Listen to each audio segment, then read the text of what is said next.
want to take some time today to talk about the Will of SUBA and the scriptures, the spiritual scriptures that I have written with the hope that they provide help to someone.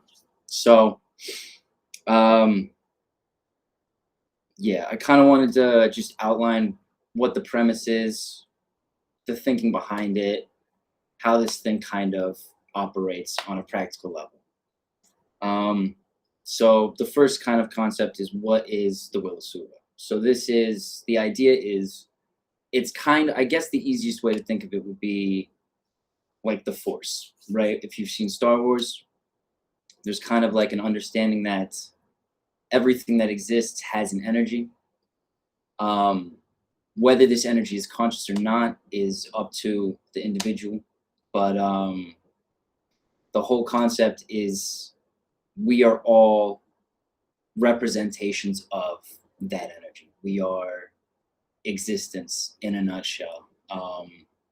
And every form of existence has some of this energy within it. So the Will of SUBA is kind of a condensation of a lot of different messages from different religions around the world and histories. It's basically, it's just the scriptures themselves are a series of contemplations that are designed to try and shift the perspective of the reader in a way that enables them to decrease the suffering that they will feel throughout their life. So, hey, Deep South Rider, welcome. Thank you for joining us today. I'd like to shout out Peter, Laura, Kostya, Dmitriev. You got Fletch, welcome. Mary Horner, welcome. The Next Chapter, welcome. So yeah, the idea behind this is that we are all forms of existence. I guess the most basic premise would be the first scripture, which I'd like to go over as well. The first scripture is basically, the message of it is that life is pain. Now, this is not my message. In fact, if you read the scriptures, a lot of the messages that are in the scriptures I do not claim, because part of the way that I see the world in existence is that we are conduits for the will, right? So the thoughts that I have in my head, I don't decide to have them. They come into my head. Inspiration comes. It's based on my experiences. It's based on where I've been, who I am, where I'm going. And so the idea that life is pain is something that's actually existed for a very long time. This is something that Buddhism is very big on. In fact, one of the premises of Buddhism is you reduce your suffering through pain, through the karmic cycles, through reincarnation, through doing good. And that's a similar premise that we have in the Will of SUBA.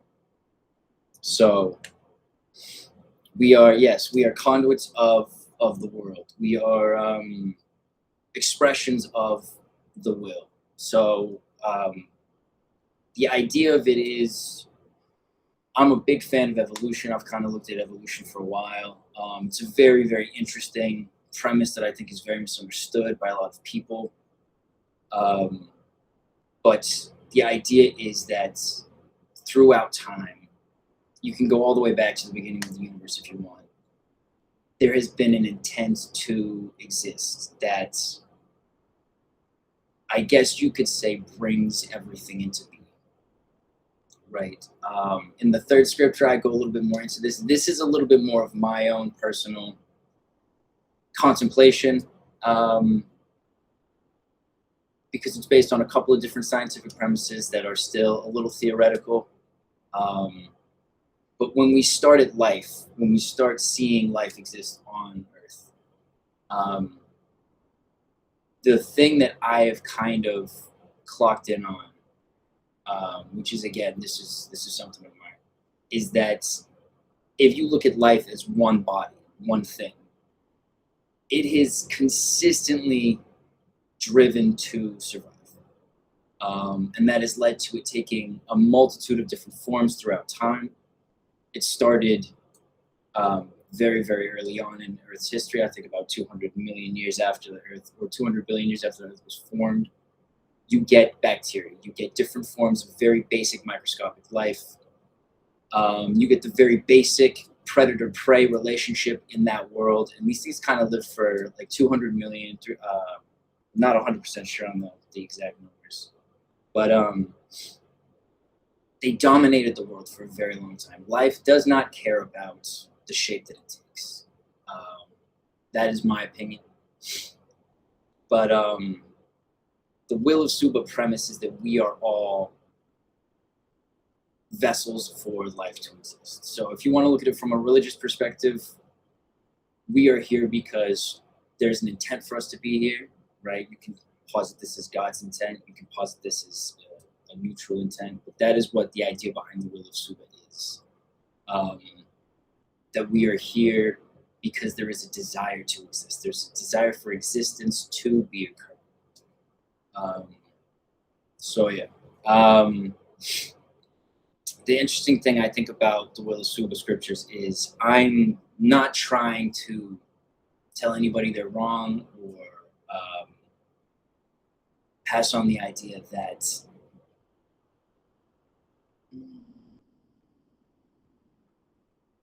you have to believe in this, or even that you have to believe in this right now, right? The idea is the scriptures have been written so that you can read them.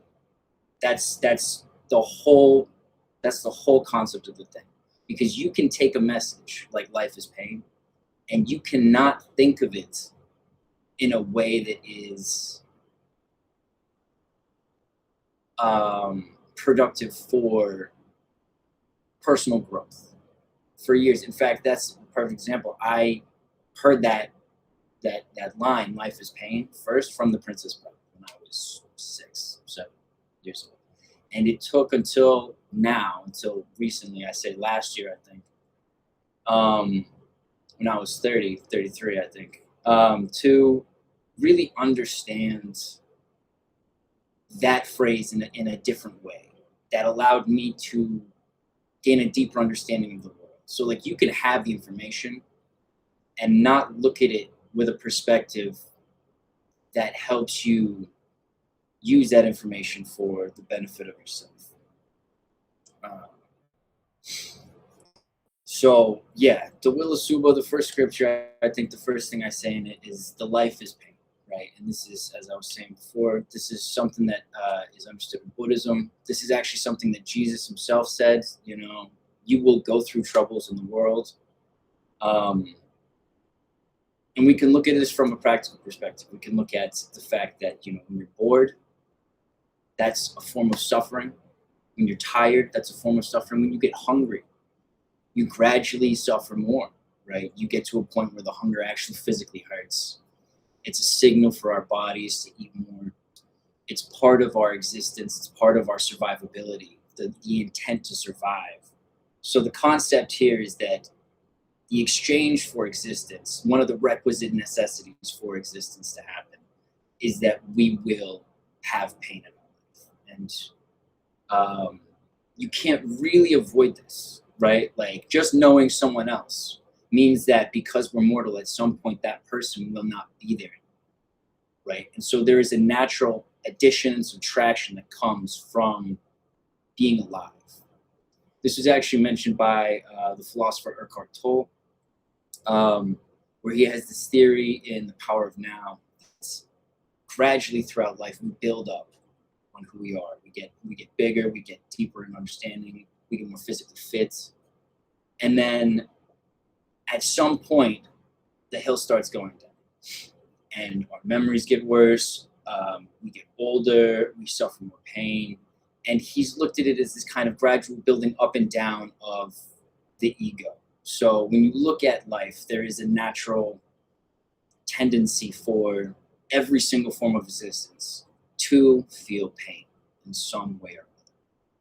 And this is where the Will of SUBA comes in, because the idea behind it is if we can accept this as truth, as simple truth, that we're going to feel pain at some point, and it's going to hurt, and we can be okay with that, then that pain will not hurt as much. right? We've given ourselves agency. Psychologically, we've given ourselves the ability to sit with the pain and to accept the pain. And because of that, it will not hurt as much, is the basic premise of the religion. So I'm going to stop and say, welcome to some people. Welcome Assemblywoman Deborah Mazzarelli. Welcome Andrea. Thank you for being here. Welcome Emmy. Welcome Amy. I'm glad you guys could come. Thanks for stopping by. So yeah, the idea behind these scriptures is to put these concepts down on paper so people can read them, so that when they hit the point in their life where they've had the requisite experiences to understand them in the way that will help them, they're there, right? The second scripture is a little convoluted. It is one of my own conclusions, but it's a conclusion based on kind of logical analysis of how everything works. And I'm not going to go into that one here because it's very difficult for a lot of people to understand. But the first scripture, it kind of explains the whole purpose of the scriptures, right? Which is that in the first one, I actually say that we are biological reality processing machines from a certain vantage point, right? When you look at ants, for instance, ants, they follow pheromones, right? They follow these paths that are woven for them by ants that came before them. They see the world in an entirely different way. We are far more complicated versions of that, right? Like we take the input of reality that we can detect with our senses, we process it internally. We have a stream of consciousness that is based on our experiences in the past, everything we remember, everything we understand, and our ego.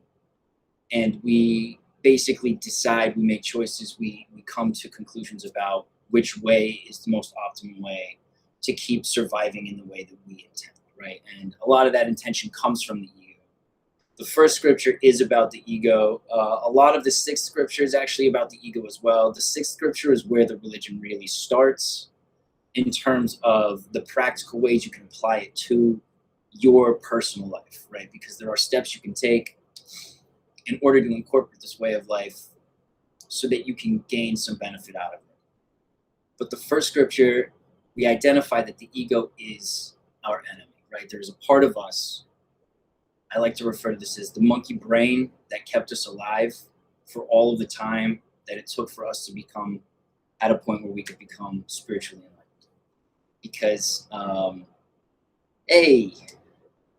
because that's what it took, right? Like when you look at nature, things need to survive. They need to want to survive. They need to want to preserve themselves, right? You see, there's lots of prey, predator mechanisms. When you look at evolution, there's niches that we can exist in.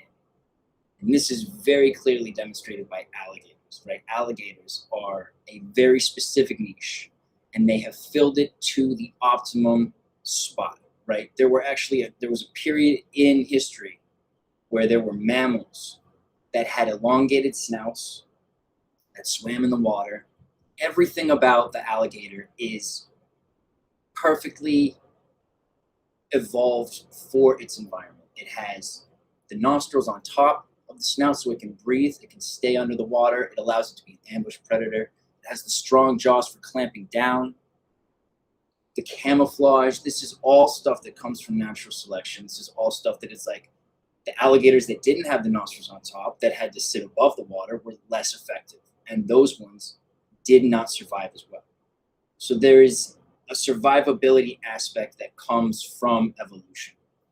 And part of that is this intent to exist, right? And this is why even humans, when you look at monkeys, when you look at the hierarchies that monkeys and apes have, when you look at all of the places that we've come from history, evolutionary-wise, we needed an ego to keep us alive, right? Especially in a social context, you needed an ego to collect people together, to form a leadership kind of concept, because it's a lot more difficult to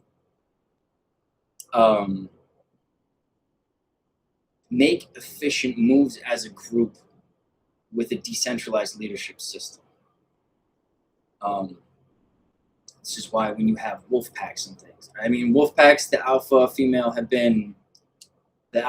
female have been kind of debunked in more recent times. Wolf packs tend to be more like families, but there is a system there. There's an hierarchy there. We have this in our societies as well, where certain people will rise up and they'll have more power and they'll direct the rest of the people. People naturally will look for someone to help lead them because leadership is uncomfortable.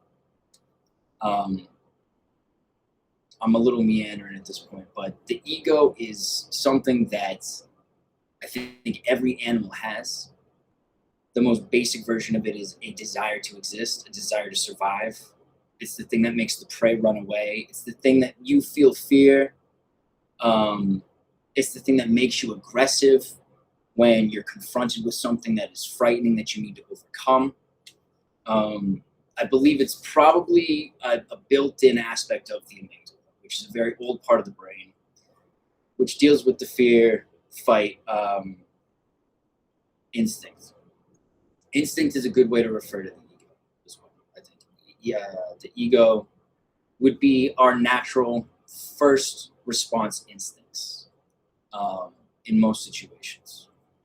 And so the first scripture, we talk about the ego. We posit the ego as the enemy, is something that is dangerous to us as a collective modern society, because we do not necessarily need that intent to survive as much when we have all of the protections that we have currently, right? Like you don't need to survive in case a predator shows up to hunt us or to go search out food in the same way, right? Because we have stores, we have protections, we have laws that keep us safe to an extent. So when you look at things like Buddhism, when you look at classical religions, one of the messages that is conveyed very frequently is that we need to temper the ego. We need to control the ego in order to spiritually evolve, right? I think this is one of the more basic examples from Buddhism, but you have the concept of Christ consciousness, right? Jesus very famously says, "Let not my will, but thine be done," right? That is basically submission to everything that is, whatever happens will happen. And this is a very counter-egotistical approach to the world. So the ego is something that it was useful, it has been useful, it has its uses, but it undermines our ability to spiritually evolve as a species in the stage that we're at. And the interesting thing is how it does this, right? So there's two main things that I've kind of concluded that the ego does in order to undermine our ability to progress further. And this is, it uses comfort and it uses convenience. Now, comfort would be something that is built into us, you know, when you are uncomfortable, it is a sign that you need to seek out comfort. So for instance, on a basic level, when you're hungry, that's uncomfortable. And when you eat food, you become comfortable. So comfort is not necessarily a bad thing. When there's bad weather, you seek comfort, you seek shelter. It enabled us at one point to improve our lives. This is what the ego kind of wants to do. It wants to survive. It wants to keep getting more. It wants to keep building on what it has. And the second thing is convenience. So the convenience, especially the convenience of modern society, has become a very dangerous thing that the ego is addicted to. One of the first kind of examples of this for me when I was younger was the movie Fight Club, right? Tyler Durden, character played by Brad Pitt, has this great speech on the plane where he talks about how everything is single serving. That single serving aspect of the design that we are inputting into our society is now a very dangerous form of comfort because it makes life easier. And the premise of the Will of SUBA is that life inherently was not meant to be easy. When people go through suffering, not children, because when you go through suffering as a child, it changes the way your brain works. But when people go through suffering as an adult, when you have a fully functioning, healthy adult with non-toxic character traits that goes through suffering, it provides an opportunity for growth. If there is nothing wrong, then people continue to do what they are doing. But if there is something wrong, people stop. We're problem solving things, and we go, why is this a problem? Why is this creating hurt? Why is this creating suffering? How can I fix that? Now, that is one of the positive aspects of our seeking out comfort, and it allows us to grow when we are confronted with discomfort, right? If you're hungry, you can seek out food. When you're tired, you can rest. Like, you can figure out how to get rid of these problems. The thing that we're seeing in society today is we are solving problems that are not problems for the sake of saving time. And there's two problems that I have with this, because on the one hand, we have all experienced boredom. It is a form of discomfort that is not very pleasant, especially if you have loneliness built in on top of it. But we also now, especially today, have these social media systems that are designed to engage our brains in a way that don't remove boredom, but trick you into thinking that you're not bored. They create these addictive dopamine roulette wheels where you scroll, you can go through tons and tons of posts that you have already seen, jokes that you've already seen in new forms, pictures you've already seen, concepts you've already seen, until you find that new one that goes ding. And that contrast between going through what you've already had and suddenly discovering that new thing creates a trigger in your brain that is very addictive for us as people.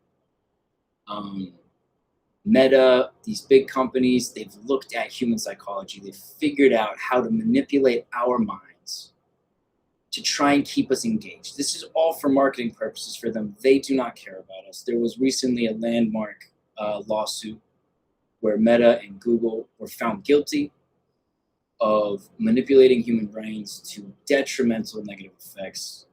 I don't know if it's going to make it high enough for them to actually have to pay any money, and I doubt that money is going to be worth a big enough incentive for them to stop. But we have a lot of different aspects of society now that are all geared towards feeding the ego and serving the ego and seeking out the most comfortable, convenient life possible. And this, unfortunately, does undermine our ability to grow and unite and enjoy a level of spiritual satisfaction that we could easily, well, not easily, but we can attain when we kind of shun this kind of behavior. So I want to stop and say, hey, welcome, Lori. Welcome, Rebecca. Thank you for stopping by. I appreciate it. So that's kind of the Will of SUBA in a nutshell. I think this is a good time for it to be released because we live in a society that is telling people, you want to be comfortable, you want to be happy all the time, you want this level of convenience, we're going to sell it to you. And unfortunately, what that does is it creates this environment for us where we will struggle to be happy. Because nothing that is easy really feels like it's as worth doing, right? And so you've taken things that it does make sense to make easier, right? Say like you take the dishes, create the dishwasher. So now you can put the dishes in the dishwasher. When it comes to things like AI, for instance, I don't think that someone that prompts AI to write them something or create them something feels the same positive feeling of accomplishment that you get when you sit down and you write it yourself and you grapple with the words and you grapple with existence, or when you create an image for yourself through your own, like hard work. And so this is kind of the premise of the Will of SUBA, is that when we approach hard work and we accept that hard work is part of the pain of life, it allows us to take on these tasks with like a mindfulness that puts us into the moment, that enables us to just feel at one with existence itself. So, Social Reckoning, companion of the Social Network movie, comes out in October. That and Forever and Always, Bradbury's The Martian Chronicles go into exactly what you're saying. I wanna grab that, save that here, so I can check it out later. Thank you for telling me that, because I have not read Bradbury's The Martian Chronicles, so I'm very interested in that. So yeah, that's basically what the Will of SUBA is. The idea, it's kind of like, if you want to simplify it down, there's a force that's keeping everyone alive. That's the vibrational nature of, the fact that everything exists, that we've got like solids and liquids and gases and energy. When you get down to a small enough level, they're still not sure what's there. We've got quantum string theory. We've got the idea that it's just space. And so the Will of SUBA is like just the belief that regardless of whether there's a purpose to it, there's an intent to exist, which drives everything to exist. And life is going to hurt. It's going to be hard. And by accepting this, it allows us to reduce how upsetting that is to us. So you can go and do the dishes knowing that that's just part of existence rather than trying to avoid it. And this is a psychological premise that I've used, because psychologically, when we try and avoid our suffering, it makes it worse, right? So if we have something in the future that we're nervous about, we tend to dwell on it. We tend to think through different avenues of dealing with it in order to prepare ourselves. But we're spending all of this time in the run-up in a state of anxiety and stress when we could just accept that this is going to come, accept that it's going to hurt, it's going to be a little upsetting, and focus on what we're doing at that moment rather than trying to solve a problem that hasn't arrived yet. So when we try and avoid our suffering, when we try and avoid our emotions, it gives them more power to influence us. That is the psychological premise behind the Will of SUBA, that is to help people just not have to struggle as much with the things that they're going to have to do. When you don't want to do the dishes, I use the dishes a lot in the scriptures because it's a very basic idea. But when you don't want to do the dishes, you avoid them.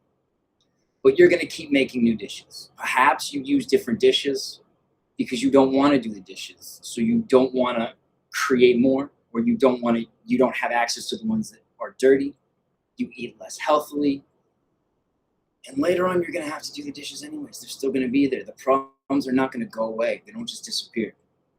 So the whole idea behind this is you just kind of do the hard thing at the time that it's available, and it's done. And you're free. You've freed yourself up to do different hard things. And life is just full of hard things. That's basically what life is. It's just hard. There's a lot of hard stuff you got to do. So some of the basic tenets that I have for this, I think I've got 8 in total. You've got acceptance, right? This is accepting that the world is tough, that life is hard. It's going to be full of difficult tasks that are going to have to be done at some point or other. And part of it is accepting that the best time to do that is right now, because now is technically the only moment you're ever going to exist in. You leave the dishes for now, come back to them later. You're in a different version of now. You're still going to have to do the dishes. They're going to have to get done at some point. Second tenet is self-motivation, right? Is just fueling yourself, believing in yourself, coming up with the drive that's necessary to overcome the problems, the suffering that's going to be in your life, regardless of whether you want it there or not. And when we overcome these things, it creates a sense of accomplishment for us, right? And that brings us to the third one, which is gratitude. So when we are grateful for the things we have in our life, it has a positive impact on the way our minds work. The ego is the opposite of this, right? The ego doesn't want to accept life as it is. The ego wants more. The ego always wants more. It is not a grateful nature. And we can see this And I'm not going to name names, but when you look at some of the wealthiest people in the world, some of the most powerful people in the world, they're often incredibly unhappy. They're often bullies. They often need to get their enjoyment from life from being cruel and dominating people. And this is a fleeting attempt at getting happiness, because the problem with happiness, which is something I say in the first scripture, is happiness is this kind of lie that we tell ourselves. Society has told us there's going to be a time when you're happy. When we're children, we think this is when we're grown up. When we get married, when we fall in love, when we have children. And every time you hit one of these points, it can be detrimental to your mental health if you have banked everything on, I'm going to be happy when I have my child. I'm going to be happy when, I have that job, when I have this thing. And then you get there, and maybe you're happy for a brief moment, but time keeps going. And you're in a new version of now, you get used to it, and suddenly that happiness is fleeting. It's always fleeting. It's just one of the experiences of life. And so the idea is the ego is going to constantly be searching for happiness. Comfort and convenience, these are adjacent forms of happiness. And none of this stuff is sustainable. It never lasts. So this is one of the reasons we need acceptance. This is one of the reasons we need gratitude, because the gratitude for what we have currently reminds us that regardless of whether we're happy or not, we can be satisfied with what we've achieved, with who we are, with where we're at, right? It makes us thankful. And in the sixth scripture, I kind of create this cycle where when you accept the hard thing in life, say it's the dishes, you do the dishes, you just do the dishes. You motivate yourself to do the dishes. When you finish, you take a moment and you appreciate what you have, because now you have done the dishes. You have a clean kitchen. You can use any of those dishes to create yourself whatever dish you want now, whatever meal you want. You don't have to go and get a microwavable thing. You don't have to slum it. You don't have to reduce the quality of your health because you're avoiding something that you don't want to do. You've done it, and you get to feel this sense of accomplishment that it's finished, right? This is a very basic concept. But, wait, hang on. Just go and do the dishes. Are you talking to me? Something so meaningless, yet cause so much disdain. The acceptance of the discomfort doesn't remove the discomfort. It simply allows the discomfort to be more palatable. Yes, that's the point. That's the whole point. That's what I'm saying. You cannot remove the discomfort of doing anything that's discomfortable, and life will throw a ton of uncomfortable stuff our way. Unfortunately, that's part of it. This is not at this stage in the religion, it's not something that is like happy-go-lucky. This is not going to solve all your problems. It's not going to make you happy. It allows you to be satisfied, right? If you've done the dishes, the house is cleaner.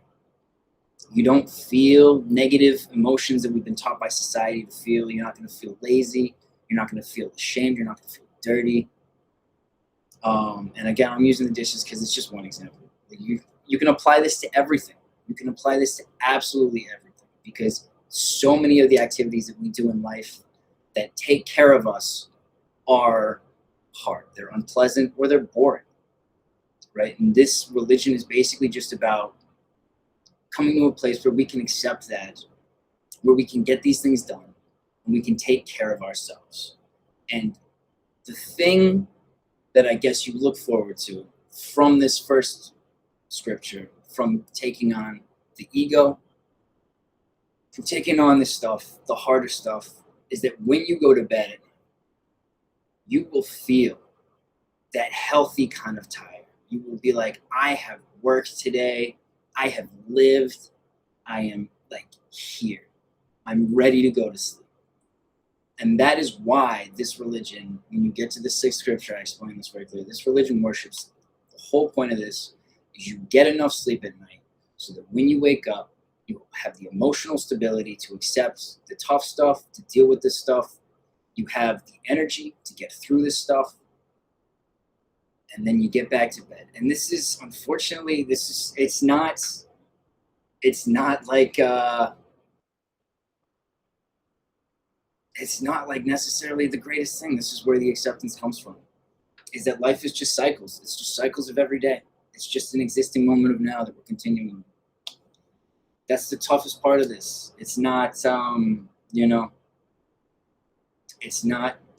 it's just accepting reality for what it is and coming to a place where we can be okay with this, so that it doesn't upset us, so that it doesn't cause us to constantly avoid it, to constantly seek out comfort and pleasure from latching onto social media and spending our whole day just scrolling and doing nothing and achieving nothing, and you turn off your phone, the dishes are still there, and the house is kind of a mess, and you've just wasted an entire day trying to trigger your dopamine thing. That's kind of what the whole message of the Will of SUBA is. And if you're the kind of person that loves that stuff, that's totally fine. I'm not here to change your perspective on that. The idea is you have now heard what the concept of this religion is. And if there's a point in your future when you're ready to come to terms with that, when you're more open to that idea, you now have the experience of this understanding that you can apply to your future, right? Because you are either the kind of person who's had experiences that agree with this, or you're not, right? If you've had a fantastic life, if you've had both parents and they loved you and you went through all the schooling and all of this stuff, and you're in a job where you're successful and satisfied, this message might not resonate that much with you, right? But it will resonate with some other people.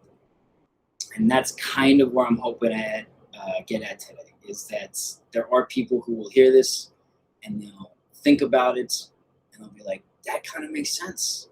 And then they'll be able to take it and apply it to their life, and it will help reduce suffering for them. And that's kind of it. That's the whole basic premise. I'm not here to start a cult. I'm not here to, create a new movement or any of this stuff. I'm just trying to give a little more insight into how these scriptures work, so that if they're right for you, you can apply them to your life. Deep South Rider says, I agree. And they get their joy from making others miserable and oppressed. Yes. This is realistic and grounded in wisdom. Thank you for taking the time to share this with us. I appreciate it. No problem. I'm happy to take the time to do that. Yeah, because part of why I wrote these scriptures was I was just enjoying this. I used to run away from all of my suffering. It's been a lifelong habit. I've had a lot of suffering to run away from, and this concept that life is pain, that my moments when I wake up and I've had a bad night's sleep because of my insomnia, like, that's okay. The day is going to be tough, and that's okay. Like, it's not meant to be easy. This is kind of what the Will of SUBA is about. It's that we've been told that life is meant to be easy. We get shown all these movies where people have these happy endings.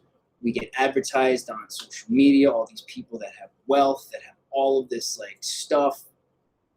And we buy into this idea that if we are not happy all the time, then we're doing something wrong. And I just think that's not the case. I just think that life is tough. Religious scriptures have this truth written all over them. Life is suffering. You can look at some of the Old Testament as parables for like the fact that the Jewish people keep turning away from, the fact that the Israelites keep turning away from God throughout the Old Testament could be seen as a representation that they keep turning away from the difficulties of life, like the difficulties of sticking to the rituals, sticking to the self-care, sticking to the things that are important, right? If you want to look at it from a metaphorical perspective. Buddhism has this, Hinduism has this, and Judaism is like all of the religions. This is a message that humans have been trying to tell ourselves for thousands and thousands of years. Life is tough. It's not meant to be happy. And this understanding allows us to really appreciate the times when it is happy. When we have happy moments, we can really cherish these as what they are, as something distinct and unique and earned, rather than constantly chasing them, constantly feeling like we're not there, like we need to keep working towards the future, to a moment where we will finally attain this fleeting sense of happiness for good. And I think it causes a lot of upset people in the world. I think it's a lot of mental health problems come from just this constantly seeking out happiness. You know, when people aren't around other people, they feel lonely. You go online, you see all these people having these great lives. The social media that we have in today's day and age is so effective at amplifying all of the problems that naturally come from an unenlightened society, right? If you are the kind of person that is looking forward to the happy ending, you expect there's going to be a moment in the future where you're finally happy, every moment until that moment is going to be slightly deflated. It's going to be slightly upsetting just because you're not there yet. And unfortunately, a lot of the time when you have an idea of when that is, it can be detrimental when you get there and it's not lasting, right? Like, you know, a lot of women are told, when you have a child, you'll understand, the world will change for you when you become a mother. We have this huge problem in society with postpartum depression, where women kind of have had the child and something's off, right? Like, this is just one example. There's tons of it. You know, people that go and get married, and they're married for 2 years, 3 years, they get divorced because they weren't seeking the marriage itself. They were seeking the final moment of happiness that they've been told by society they're going to get. And so that's kind of what this religion is about. It's really just about recognizing that the ego is going to constantly seek this moment out, that it's going to use comfort and convenience to convince us that everything should be easy. And it's going to undermine our ability to just self-regulate our emotions, to take care of ourselves, to maintain a healthy form of living.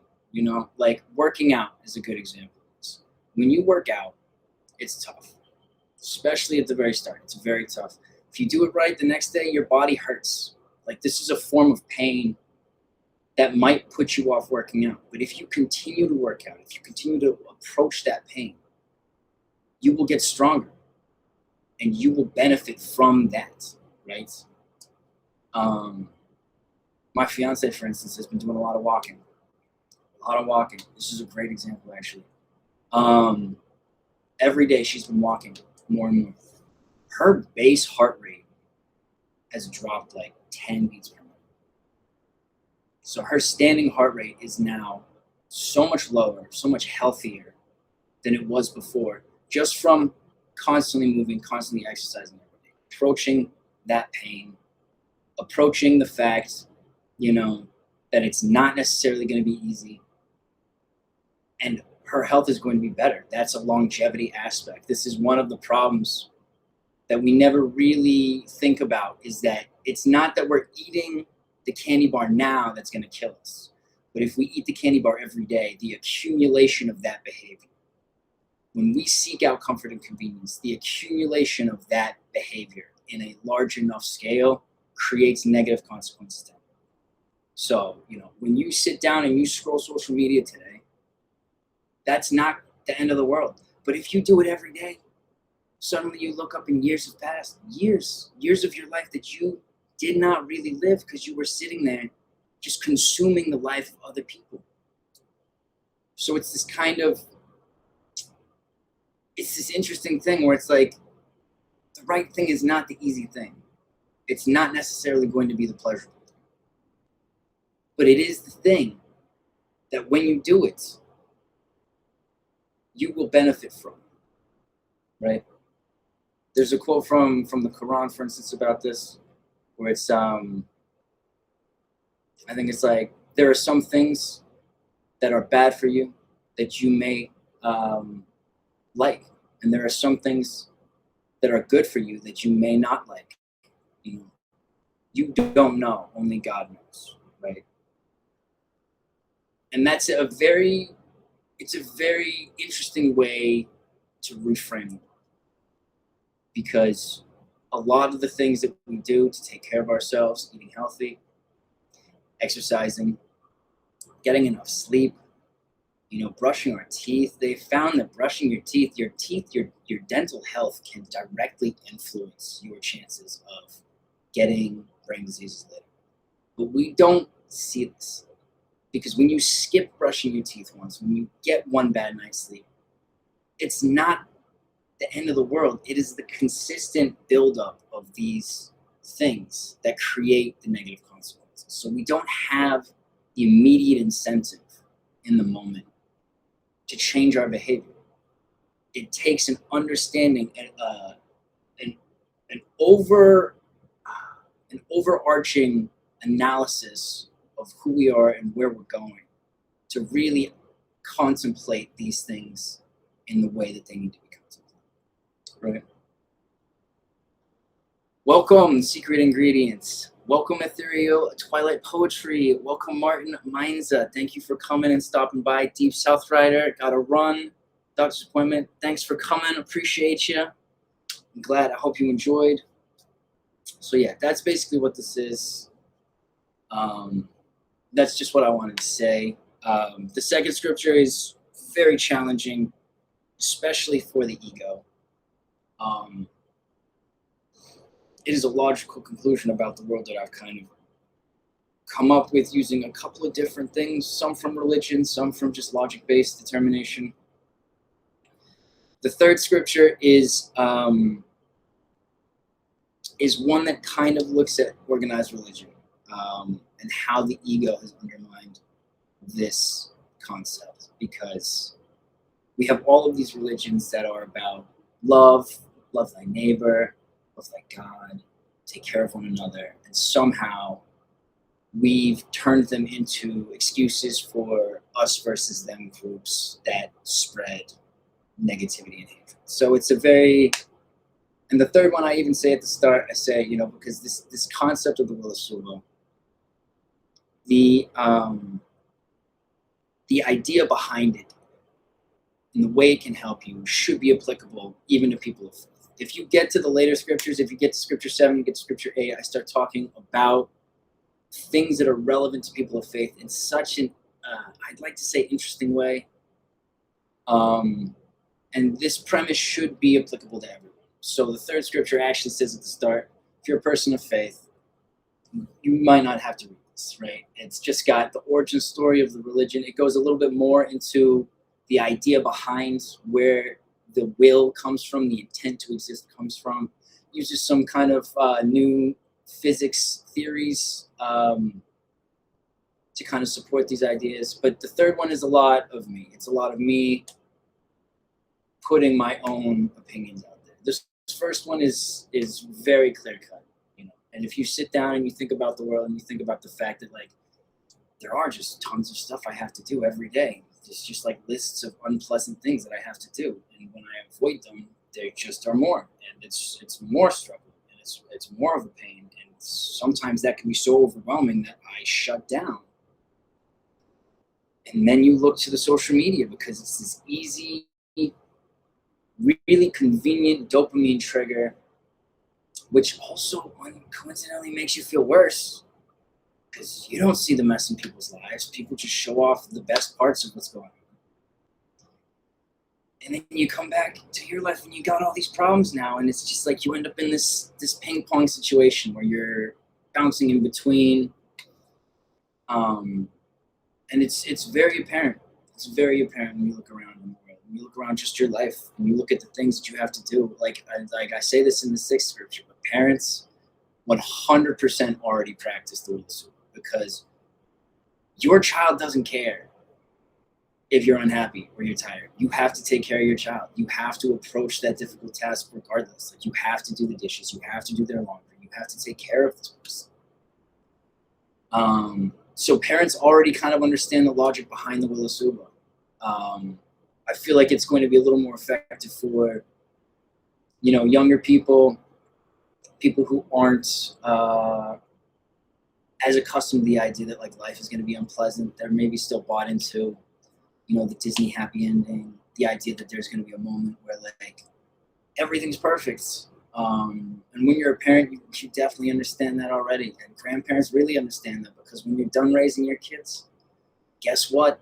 The adult children, they call you. They're like, hey, can you help me with my own children? Like, life never stops. It always provides more stuff for us to do. And that is the very nature of existence. It is going and hunting and getting the food and eating the food and getting the rest and waking up and doing it all again. In the Will of SUBA, the hope is that it promotes a way of thinking and a way of looking at the world that allows you to feel very satisfied while doing this. That is the whole intent. Secret ingredient, love the wisdom. I'm so sorry that I was not subscribed to you. I know. That's totally fine. That's totally fine. I'm not one of the people that chases subscribers on this platform. I'm just very grateful that people read my stuff. I'm very grateful that people are here, that people are listening to this. Whether you incorporate it in your life or not, you now know it. You've heard this. I'm thinking I'm going to do a live. I'm going to do a couple of lives. I'm going to do one on each individual scripture, because there's a lot. I actually produced an ebook of this, which is free if you want to download the whole thing. The Will of SUBA publication is free if you want to just go and read it on there. But it was like 40,000 words. This thing took me a month to write. I was working on it every single day.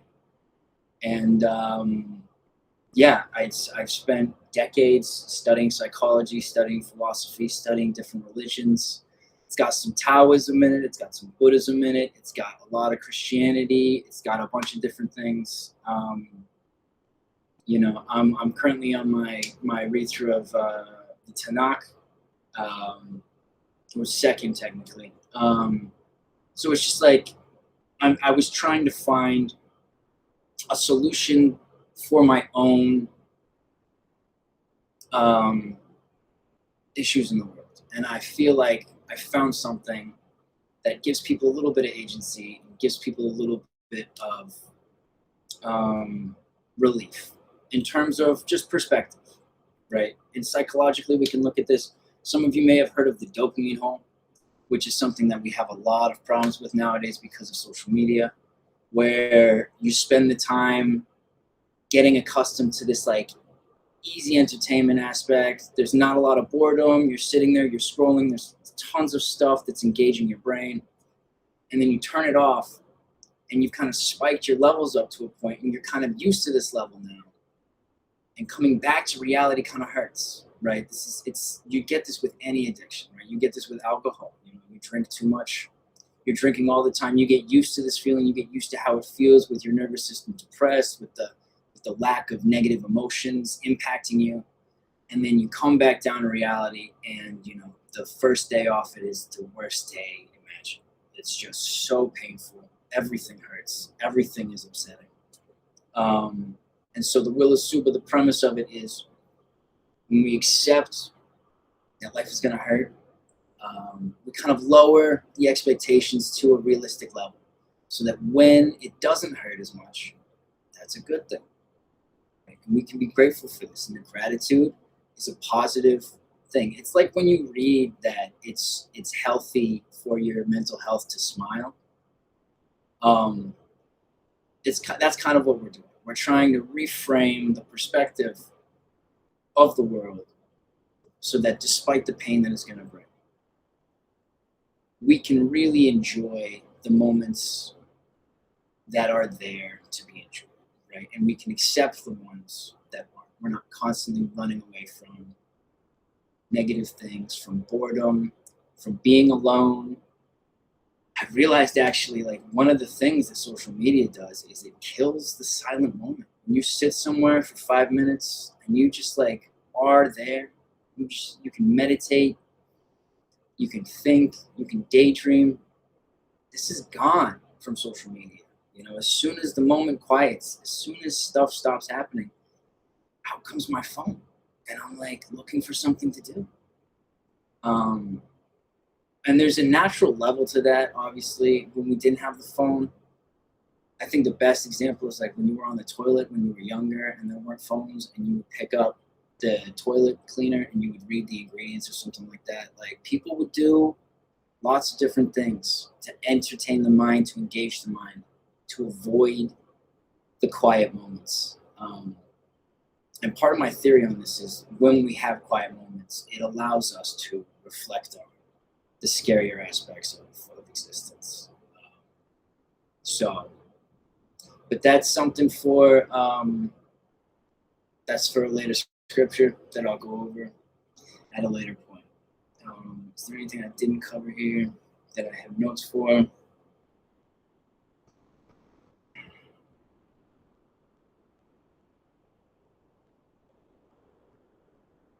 No, I think that's basically it.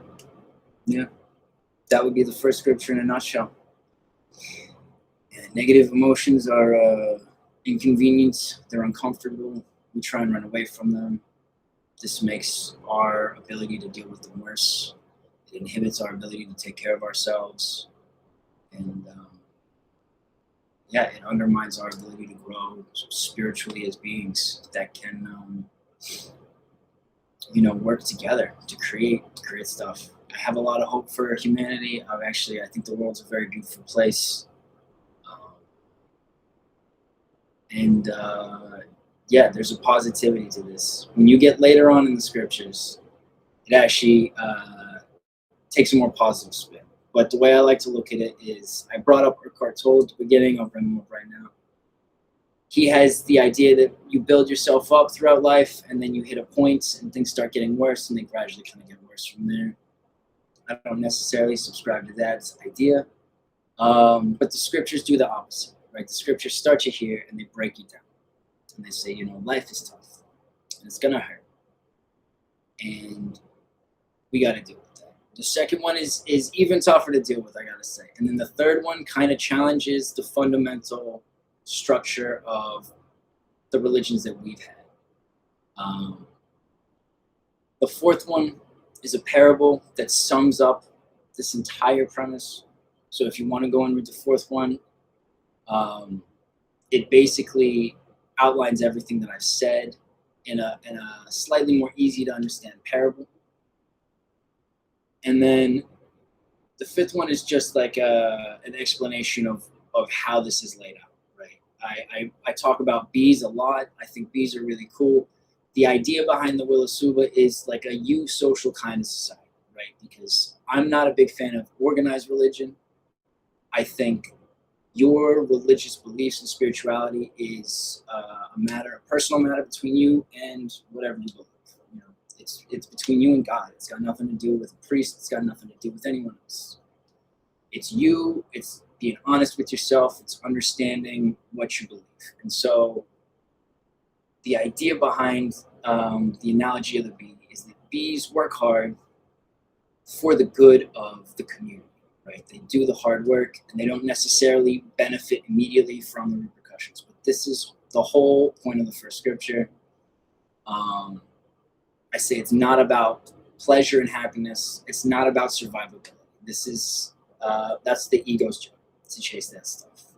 These scriptures are basically about you enjoying and cherishing the moments, being satisfied in the moments that you have.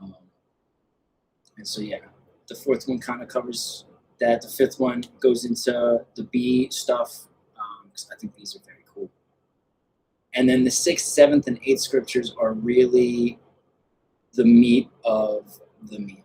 They are what this thing is all about, how you can incorporate it. The seventh one kind of goes into more spiritual aspects. It goes into community building. It goes into the benefits of that. And the eighth scripture, it's kind of a twofold thing where it provides this really, I'm going to say, beautiful approach to existence in life. And it also kind of extends what's said in the second scripture, which I'm sure a lot of people are going to disagree with and not be happy with. But that's okay. because the whole point is once you've read all the scriptures, that information is now inside of you. You are the kind of person who knows these things, whether you believe in them or not, and you can, if you choose to, if you go through the experiences in the future that make you the kind of person that actually is like, actually, I can use this. This makes a little more sense. You can now use them. It's basically a tool for your spiritual enlightenment. And you don't have to use it. You can take the screwdriver, you can hang it on the belt, it can be on the belt the whole of your life. The whole point of these scriptures was to give you that screwdriver so that if you come across a screw that's loose, you can screw it in. That's the whole thing. So the next chapter says, choosing to read the toilet cleaner label instead of sitting with our own silence is definitely a new perspective. Joshe, welcome to the chat. I'm probably closing out here, but there will be this should be recorded as a video that I'm going to release. So anyone that missed stuff, anyone that came and went, can see the whole thing in total. And yeah, this was just me trying to market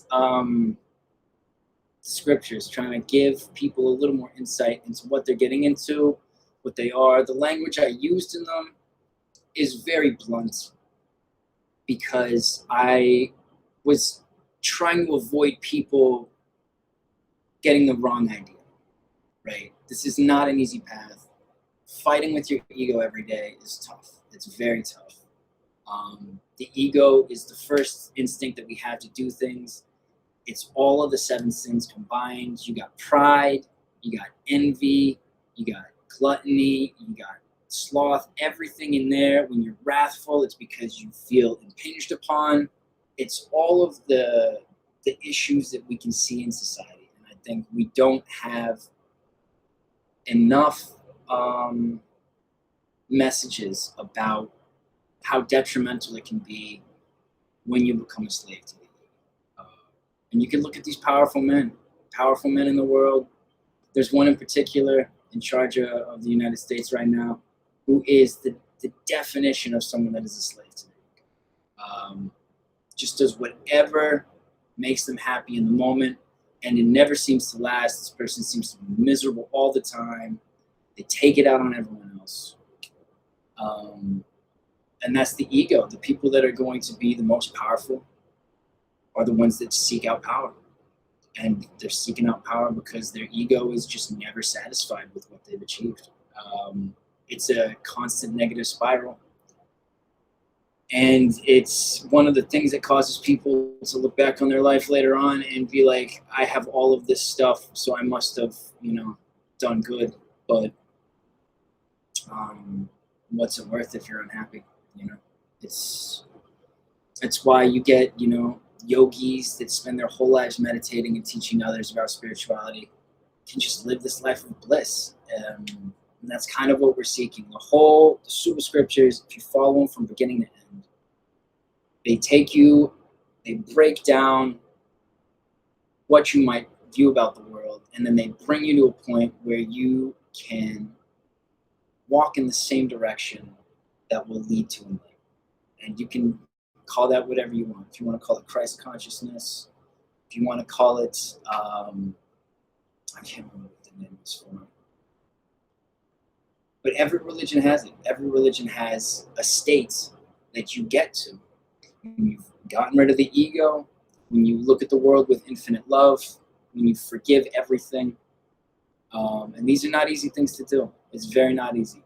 Half of the battle is knowing, and that's what the scriptures are for. The scriptures are there so that people can learn, they can take on this perspective, and when they have the necessary experiences in the future, they can choose to apply them or not if they fit. And that's basically it. One of the reasons it's so difficult to achieve enlightenment is because knowing is just a small fraction of a lifelong journey to attaining what we think of as inner peace. Hell, I've known about this since last year. It's been growing on me. I've had experiences And this is the more mystical part, actually. I've had experiences where I was expecting it to be terrible. And I was like, you know what? I'm going to be prepared for this to be the absolute worst thing possible. And I'm going to be okay with that. I'll accept whatever comes. And it disappeared. It wasn't a problem. Stuff changes. The interweaving pathways that we're all on, you never know what's going to come and be a curveball. I'm sure lots of people have had moments where, you know, they were expecting something to be so bad and they just kept ruminating on it and thinking about it and dreading it, and they get there. It's not that bad when they get there. And that's kind of what this whole premise is. It's meant to get you out of the moment where you're ruminating on it. It's meant to get you to skip that point. And you start thinking about these negative experiences coming up. You start thinking about having to do the dishes, how bad it's going to be. You can put on a podcast, you can play some music, you can listen to an audiobook, you can just enjoy the silence. And suddenly the dishes are done and you've actually had a not that bad experience and your kitchen is clean.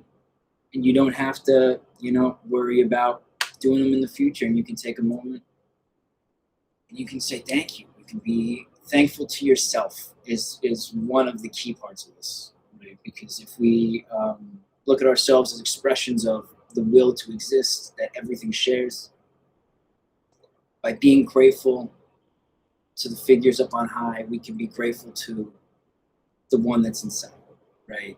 This is something Jesus said as well. The kingdom of heaven is in man. We are all, you know,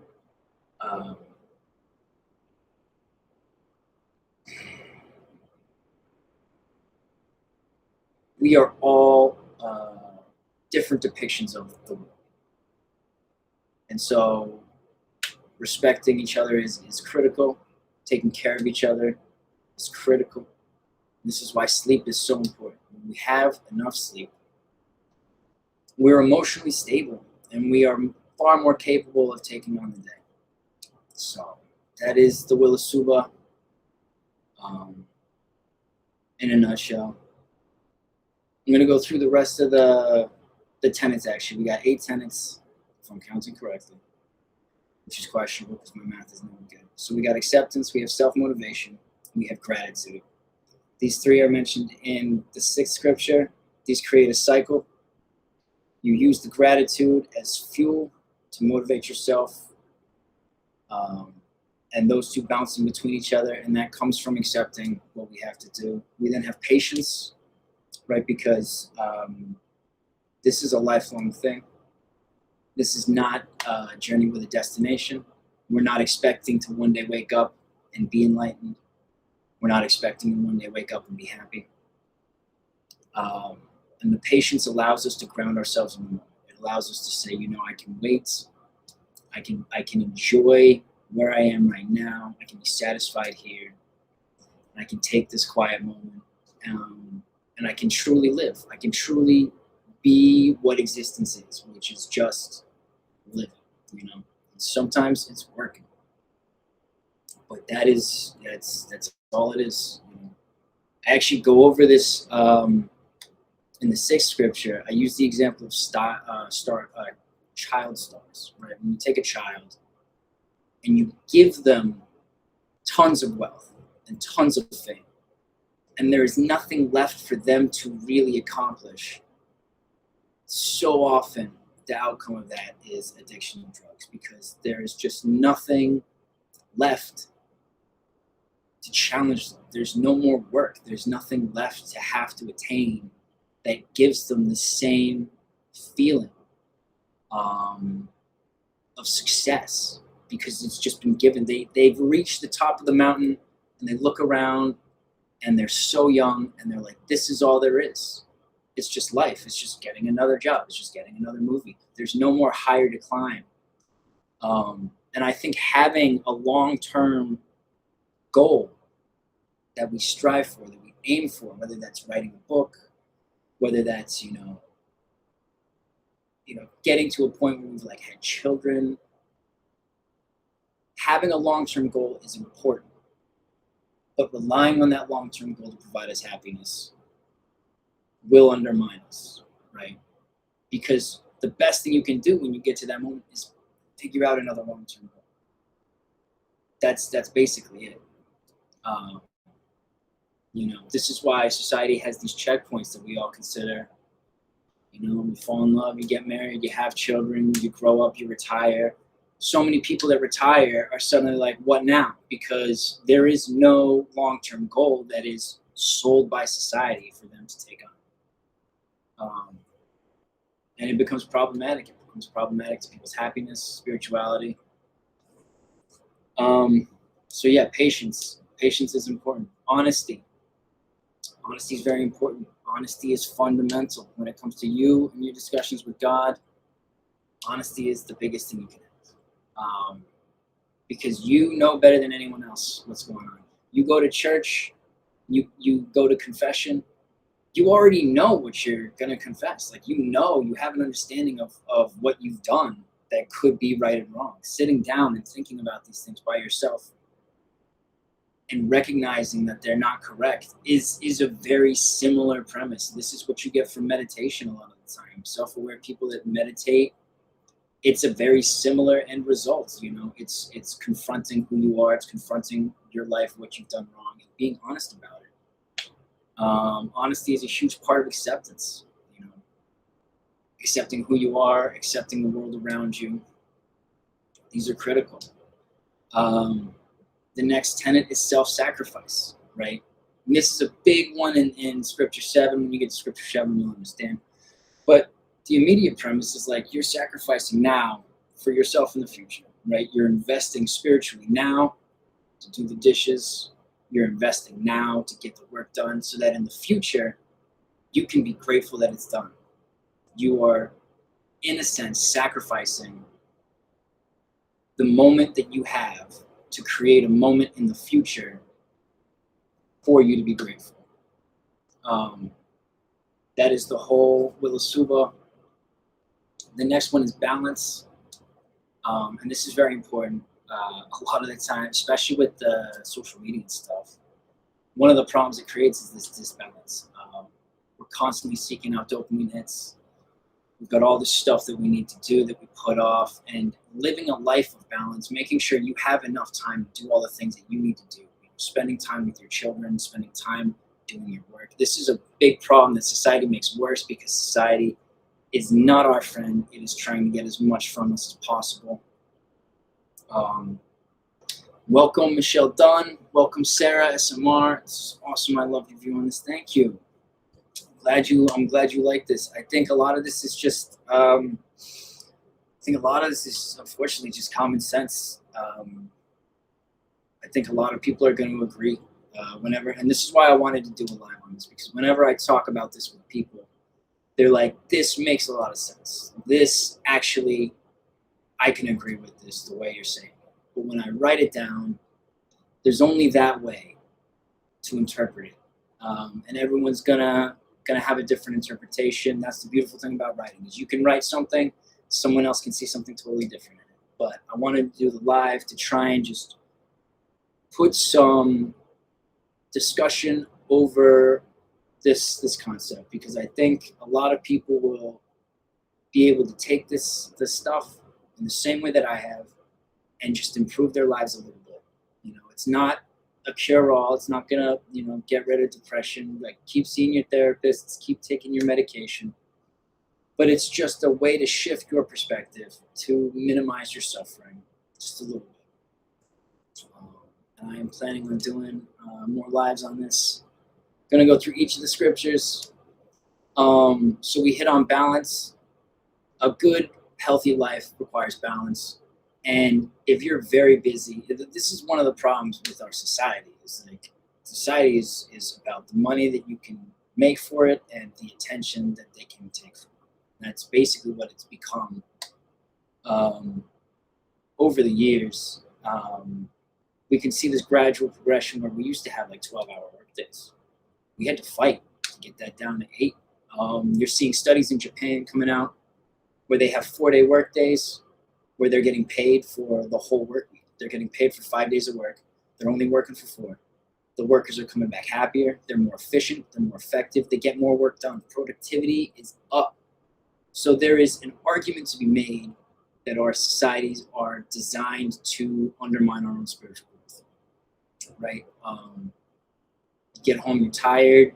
You don't have the energy to do the work you need to do to take care of yourself. This leads to you being more tired, and it just goes on. So balance is a big thing, and it's important much later on when you get into the 6 scriptures.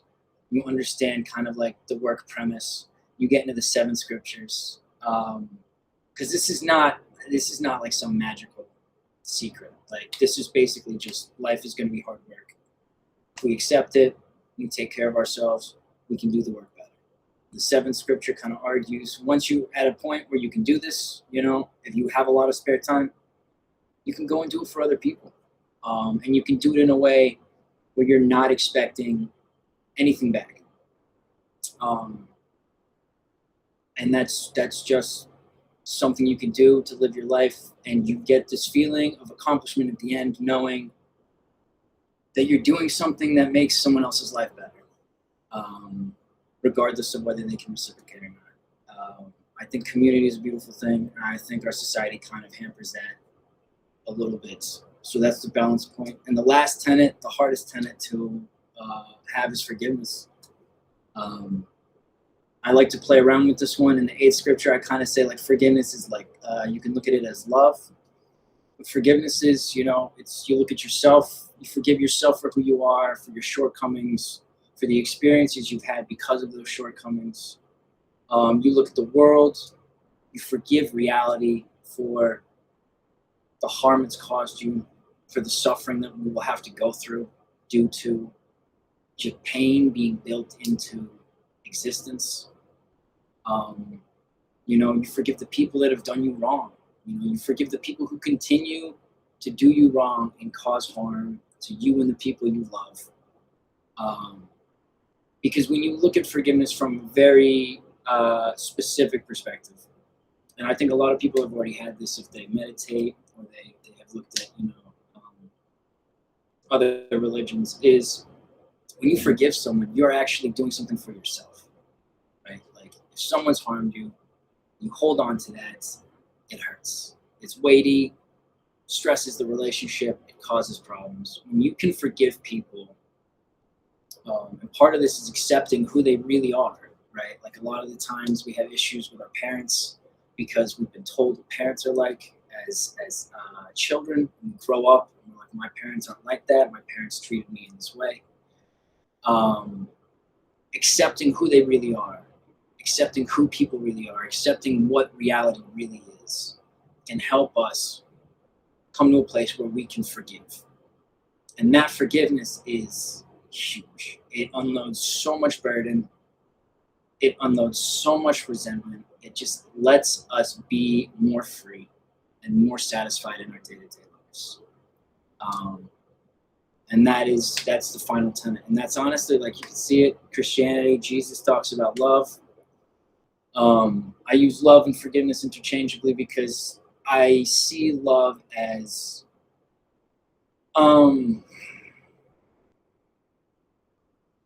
infinite forgiveness, right? When you have a child that you love, when you have a partner that you love, you're prepared to forgive everything they do. Or you find a way to. And that's not necessarily saying that, if you're with someone and they treat you badly, that's okay. It's a thing for you. This is the whole SUBA Scripture is about you. It's about the individual, and it's about you taking care of yourself. The concept is like, you put on your oxygen mask on a plane before you help a child nearby with theirs. You make sure you're good. You make sure you're healthy. You make sure you're emotionally stable. You've got enough rest. And you can take care of the things in your life. And that allows you to improve your relationships. It allows you to improve your connections with people. It allows you to further expand your life in ways that if you're not taking care of yourself and you're not happy with yourself, you're avoiding your suffering, you're avoiding your pain, you've got emotional stuff you're holding on to, it ripples out and it impacts everything. And I feel we are at a very dissonant place in history right now, because there's a lot of people that have been just mind bent by social media to expect their lives to be something that it potentially could never be, right? Especially if they're spending all their time consuming social media, consuming the infinite amount of entertainment we have these days in terms of TV shows and movies and stuff, rather than going out and doing the hard work to get what they want, right? So before I came to Substack, I used to watch a ton of YouTube videos, and I specifically watched a ton of YouTube videos on how to write, because that was easier than sitting down and doing the writing. And now that I've sat down and I've done the writing, and I've grappled with reality, and I've grappled with my personal self, I love it. And there's, every story that I start, every horror story that I start, every poem that I start, it's tough. It's tough going at the beginning. You got to figure out what works. It requires effort, but that is what life is. And that's why when you finish, you get this feeling of accomplishment. You've done something, and you can be grateful to yourself for starting and for getting this thing done. Or you can sit around and you can watch videos on how to write, and you can, never actually start and never actually finish. And there's an emptiness to that. I know it very well. And the craziest thing is, I read Stephen King's On Writing, and he says it, I remember so clearly, he said it at one point, because I was looking in that book, it's like, how do I get to writing? How do I start this? And I read Stephen King's On Writing, and he says it right there. You just have to sit down and write. You just have to do it. And I knew that for about 5 years before I actually sat down and wrote anything. And I just wasn't the kind of person at the time that could understand that message in the correct way to implement it into my life, and just approach the harder thing. I spent so much time watching videos, spent so much time reading about how to write, and you just have to do it. You just have to do the hard thing in front of you so that you can get it done. And when it's done, we get all of the positive aspects. We get the accomplishment. We get the satisfaction that it's finished. We don't have to do it for a period of time. We can be grateful to ourselves. It's really everything. And that's why I wrote these scriptures. I wrote these scriptures because whether you believe in what I say or not, once you've read them, you'll have that information. And maybe 5 years down the line, 10 years down the line, you can have that Stephen King moment where you can be like, oh, I get what he was saying now. This kind of makes sense in a new way, and maybe I can use this tool, That's the whole point. You just have to do the hard thing in the next chapter. That is correct. I just want to say welcome More Than Poetry, William Pinero, Laura B. Welcome James HVR. Welcome Cedric. Yes, that's the whole premise. You can see it right at the start of the live. I was saying, life is hard. You just have to do the hard thing. You just have to do the dishes. Living is tough. Existing is just us doing hard things over and over and over and over. And that's what we need acceptance for. That's what we need forgiveness for. And yeah, like you get later on in the scriptures, 7 and 8, I start getting some very beautiful I like to think beautiful concepts about just how we interact with each other, how we can create meaning in our lives, how we can improve the world for the better. And just like with everything, there's like a sadness to it that comes with the realization, that this is it. This is your life. Every day passes, gets a little shorter. When you do the hard things, you enable yourself to get to a position where you can actually have some stuff that's been finished, have some accomplishments, get the work done. And hey, you know, when you finish a book, you're probably gonna write another one. Like, it doesn't end. But that's part of the beauty of it, is like, is really existing, is just doing it, just doing this stuff. What else is there? That is kind of the conclusion of the Will of SUBA, is like, what else is there to existence but doing things? And so I actually wrote a drabble about this called The Dishes. Ironic, yeah, it's called The Dishes because everything's about dishes. Hey, Laura B, welcome. The Begrudging Dispatch, welcome. Something I started saying to myself and children years ago: it requires more energy to resist than to simply do the thing. Don't waste your energy. That's it. That psychologically, it agrees with you, you know. Avoiding your emotions. When you're angry, you're trying not to be angry. It makes you more mad. When you're sad, you avoid it. You know, you need to sit with these experiences. You need to just dive in. Procrastination is a big one for this, right? I used to procrastinate a lot. I have ADHD, so it comes now. I get a physical feeling of pain when I have to engage with things that I don't enjoy, and it's, you just got to do it. You got to get into it, and when you do that, it's not as bad as you thought, and it's over, and you freed yourself. You can be thankful. You can be grateful.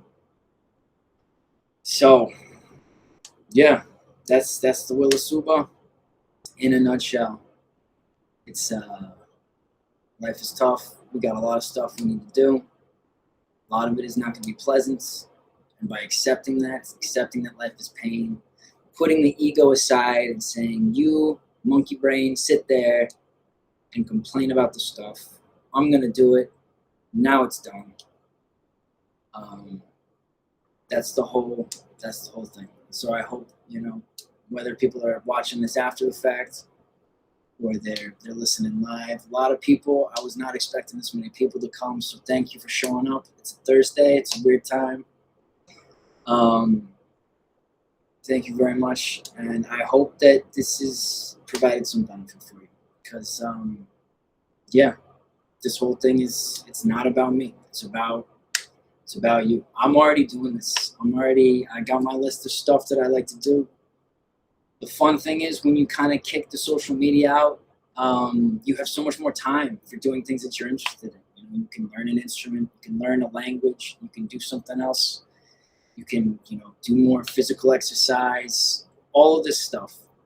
There is an aspect of living that is very much you adding to yourself that is very pleasurable. And it requires patience, it requires hard work. And that's why a lot of us don't do it. It's so much easier to just get home and open up, you know, Instagram or whatever social media and just scroll and be mildly entertained. Go put on a TV show and just binge a TV show when you get home, than it is to, you know, sit down and write something new or practice playing an instrument or trying to learn a language. These things are hard, but gradual accumulation of doing the hard stuff, it pays off. It really does. And I think the mental benefit of just having your kitchen clean all the time is so nice. I do a lot of dishes these days. I find it very meditative. Sometimes I'll put on an audiobook of some religious scripture and listen to that. Or I'll watch someone's live from Substack. When you're doing the things that don't require so much mental attention, you can fill that space up with consuming the stuff that you want. You know, sitting down and watching someone's live for an hour and a half, it takes time. But if you're stretching, if you're working out, you can listen to it. Your brain is not necessarily fully engaged. There's lots of boring activities that we do to take care of ourselves that you can now incorporate the stuff that you wanted to do. So this is why I've actually recorded, because I don't know why Substack has this thing where certain publications don't get text to speech readings. So I've actually recorded all of the SUBA Scriptures. I've read them out myself and recorded it. I'm going to be uploading those once I listen to them through, so that more people can access it, so that more people can, you don't have to spend your time just sitting there reading. You can actually like do something else, and you can passively kind of receive this information, I love putting on a podcast, music while I do the dishes. It's great. It's great. It's so much fun. I agree with that. Sometimes just doing it in quiet, letting your mind kind of wander, letting the thoughts come, also works. It all works. But none of this is new. None of this is, this is why I avoid trying to say, if you read the scriptures, you'll see I say it several times. None of these are my ideas, except maybe some of the more crazy ones from the second scripture. And some of the conclusions from the seventh and eighth are pretty out there. Those might be mine. But the majority of the sixth scripture, the majority of the first scripture, the third scripture, these are all ideas that just exist. They've existed for years. And I just hit a point in my life where I was able to see them in a new light and refine them all and put them into something that hopefully other people can read and use. So that's what they are.